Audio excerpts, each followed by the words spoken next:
மேதகு ஆளுநர் அவர்கள் ஆளுநர் மாநிலத்திலிருந்து சில அறிக்கையை வெளியிட்டிருக்கின்றார்கள். கடந்த 4 ஆண்டுக்கு முன்பு வெளிநாட்டிலிருந்து தொழில் முதலீடு தமிழக 4வது இடத்தில் இருந்தது, தற்போது 6வது இடத்திற்கு தள்ளப்பட்டதாக அந்த அறிக்கையில் தெரிவிச்சிருக்காரு. பெண்கள் பாதுகாப்பு தொடர்பாக அறிக்கை வெளியிட்டிருக்காரு. போக்சோ சட்டத்தில் அதிகமாக இன்னைக்கு தமிழகம் பாதிக்கப்பட்டிருக்கின்றது. சுமார் 55% பாதிக்கப்பட்டதாக சொல்லியிருக்கிறாங்க. பட்டியலின மக்களுக்கு எதிரான வன்கொடுமைகளும் தலித் பெண்கள் மீதான பாலியல் வன்கொடுமையும் அதிகரித்துள்ளது. இதை இந்த அரசு சுட்டிக்காட்டவில்லை என்பதையும் சுட்டிக்காட்டியிருக்கிறாரு. இந்தியாவிலேயே தற்கொலை அதிகமாக நடந்த மாநிலம் தமிழ்நாடு. அதனால் தமிழ்நாட்டை இந்தியாவின் தற்கொலை தலைநகர் என அழைக்கப்படுகின்ற அளவிற்கு தமிழகத்தில் தற்கொலை அதிகரித்திருக்கின்ற சுட்டிக்காட்டியிருக்கிறாங்க. இன்னைக்கு பார்த்தீங்கன்னா அதிமுக ஆட்சியில் உயர்கல்வி படிப்பதற்கு எண்ணிக்கை 152 பேர் இருந்தது. இன்றைக்கு திராவிட முன்னேற்ற கழகம் ஆட்சி பொறுப்பு வந்த பிறகு இப்பொழுது 148 பேரா இன்றைக்கு உயர்கல்வி படிக்கக்கூடிய எண்ணிக்கை குறைஞ்சு போச்சு. இதெல்லாம் சுட்டி காட்டியிருக்காரு. இந்தியா முழுவதும் 5.5 லட்சம் கோடி இன்றைக்கு எம்எஸ்எம்இ இருக்குது. தமிழகத்தில் 40 லட்சம் தான் எம்எஸ்எம்இ இருப்பதாகவும், இதனால் தொழில் குறைந்திருக்குது, வேலைவாய்ப்பு குறைந்திருப்பதாகவும் சுட்டி காட்டியிருக்கிறாங்க. இன்றைக்கு நமக்கு வர வேண்டிய தொழிற்சாலைகள்லாம் அண்டை மாநிலத்தில் சென்று கொண்டிருக்கின்றது. இந்த ஆட்சியினுடைய அலட்சியத்தினால் சுட்டி காட்டியிருக்கிறார். பல்வேறு துறையில் பணியாற்றுகின்ற அரசு ஊழியர்கள்லாம் இன்றைக்கு பல போராட்டங்கள் நடத்தி மன உளைச்சல் இருப்பதாகவும், அவர்களுக்கு தேவையான உதவிகளை இந்த அரசு கோரிக்கைகளை நிறைவேற்றவில்லை என்பதை சுட்டி காட்டியிருக்கிறாங்க. அது மட்டும் இல்லை, நாங்கள் வெளிநடப்பு செஞ்சுருக்கிறோம். இன்னைக்கு அனைத்து இந்திய அண்ணா திராவிட முன்னேற்ற கழக ஆட்சியில் சட்ட ஒழுங்கு பேணி காக்கப்பட்டது, சட்டத்தின் ஆட்சி நடைபெற்றது. கடந்த 4.5 ஆண்டு திராவிட முன்னேற்ற கழக ஆட்சியில் சட்ட ஒழுங்கு அடியோடு சீர்கட்டு விட்டது.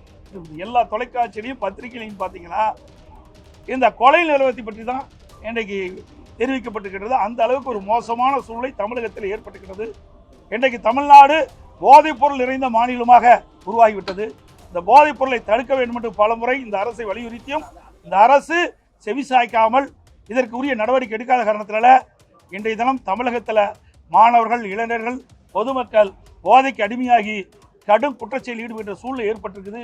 இப்படிப்பட்ட மோசமான ஆட்சி அகற்றப்பட வேண்டும். இந்த ஆட்சி ஸ்டாலின் தலைமையில் இருக்கிற ஆட்சி ராஜினாமா செய்ய வேண்டும் என்று வலியுறுத்தி நாங்கள் வெளியிடப்பு செஞ்சோம். இந்தியாவிலேயே சூப்பர் முதலமைச்சர் சொல்லிட்டு இருக்காரு. இவர் எதுவுமே இது வரைக்கும் நடந்தது கிடையாது. இன்றைக்கு நான் சொன்னதெல்லாம் இதை கவர்னர் அவர்கள் வெளியிட்டிருக்கிற அறிக்கையில் உண்மைதானே. இன்றைக்கு மேதகு ஆளுநருடைய அவரே சொல்கிறாரு, சட்டப்பேரவை தலைவர் சொல்கிறார், அமைச்சரவை தயாரிக்கப்பட்ட அந்த உரையை தான் ஆளுநர் வாசிக்கிறாங்க. அதில் என்னென்ன தவறு இருக்குது அதை சுட்டி காட்ட வேணும்ல. ஆளுநர் தவறான செய்தியை வாசிக்க மாட்டாங்கன்னு சொல்கிறார். அவருடைய நியாயம் அதுதான். ஒரு மேதகு ஆளுநர் அவர்கள் தமிழகத்தில் நிலவுகின்ற நிலைமையை உண்மைத்தன்மை இருந்தால் தான் அது பேச முடியும். தவறு இருக்கின்ற பொழுது சுட்டி காட்டுகிறார். இந்த அரசு அதை ஏற்றுக்கொள்ள மறுக்குது. அதனால தான் இப்படிப்பட்ட வெளிப்படை. அது மட்டும் இல்லை, ஆளுநரை பற்றி என்ன செய்தி சொல்ல வேணுமோ அதையே முன்கூட்டி தயாரித்து முதலமைச்சர் அந்த சட்டமன்றத்தில் இன்றைக்கு தீர்மானமாக கொண்டாரு. எப்படி கவர்னர் இப்படி பேசுவார்னு தெரியும். ஆக திட்டமிட்டு இந்த அரசாங்கம் கவர்னர் மீது ஒரு தவறான எண்ணத்தை உருவாக்க வேண்டும் என்ற அடிப்படையில் தான் இன்றைக்கு முதலமைச்சர் அவர்கள் ஒரு அறிக்கையை தயார் பண்ணி தீர்மானமாக கொண்டு சட்டமன்றத்தில் வாசித்தார்.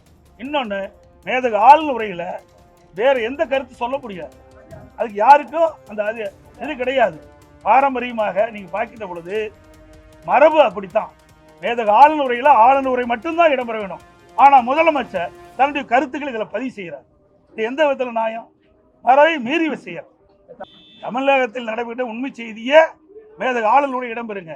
நான் படிக்கின்ற பொழுது நீங்கள் செய்த தவறை சரி என்று நான் படிக்க மாட்டேன், வாசிக்க மாட்டேங்கிறார். இதுதான் பிரச்சனை. நடைபெறுகின்ற சம்பவங்கள் எவ்வளவு நான் சொன்னேன். பாலியல் குற்றங்கள் என்ன நடந்திருக்குது, வேலைவாய்ப்பு இருக்குது, தொழில் முதலீட்டை நீங்கள் ஒரு தவறான தகவலை புள்ளி விவரத்தை கொடுக்குறீங்க. அந்த புள்ளி விவரத்தை அதை நீங்கள் தயாரித்து கொடுக்குறீங்க. அதை நான் வாசிக்க வேணுமா? இதை திருத்தி கொடுன்னு தான் சொல்கிறேன், வாசிக்கணும்னு சொல்லலை.